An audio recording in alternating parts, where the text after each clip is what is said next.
এরপরে প্রশ্ন হলো, নামাজে রুকু এবং সিজদা যে তাসবিহ বা দোয়া পাঠ করা হয় তা কি বেজোড় পড়তে হবে নাকি জোর পড়লে কোনো সমস্যা হবে? রুকু সিজদার তাসবিহ, রুকুতে আমরা সুবহান রাব্বিয়াল আযীম পড়ি, সিজদা সুবহান রাব্বিয়াল আলা পড়ি।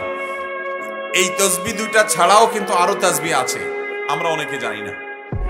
যেমন রুকুতে সুবহান রাব্বিয়াল আযীম ছাড়া আরো তাসবিহ আছে, সিজদাতেও আছে একই তাসবিহ, সুবহুন কুদ্দুস রব্বুল মালাইকাতি ওয়ার রূহ, আল্লাহর পবিত্রতা জ্ঞাপন করা হচ্ছে।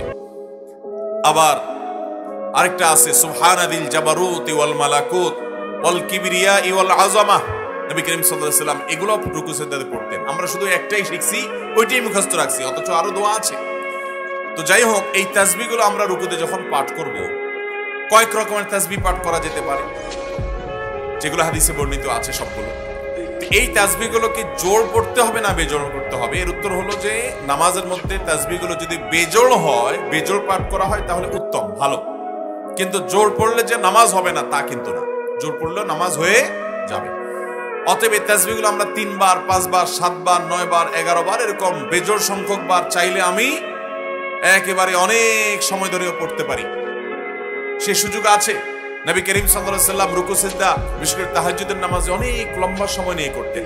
আপনি নামাজে যত বেশি সময় দিবেন, আপনার মালিকের সাথে তত বেশি আপনার কানেকশন গড়বে, কানেক্টেড হতে পারবেন তত বেশি। অতএব নামাজে অনেক সময় দেওয়ার চেষ্টা করা। আমরা তো হুলস্থুল করে নামাজ পড়ি, এই জন্য আল্লাহর সাথে কানেকশন হয় না, দোয়াও কবুল হয় না। আপনি কানেক্টেড হওয়ার চেষ্টা করেন আল্লাহর সাথে, এটা পাওয়ার হাউসের সাথে কানেক্টেড হওয়ার মতো, নেটওয়ার্কের সাথে কানেকশন হওয়ার মতো। আপনি যখন যত বেশি কানেক্টেড হবেন তত বেশি আপনি আল্লাহর কাছে আপনার চাওয়াগুলোকে পেশ করতে পারবেন। এই জন্য রুকু সিজদা লম্বা সময় দিবেন, রুকু সিজদার তাসবিহগুলো যত বেশি সংখ্যক পারেন পড়বেন, এবং সেগুলো বেজোড় সংখ্যক বারই পড়তে হবে এমন কোনো কথা নাই। জোড় হয়ে গেলেও নামাজ হয়ে যাবে, তবে বেজোড় সংখ্যক বার হওয়াটা উত্তম। ইন্নাল্লাহা বিত্রুন ইউহিব্বুল বিত্রা, কারণ আল্লাহ বেজোড়, তিনি বেজোড়কে পছন্দ করেন।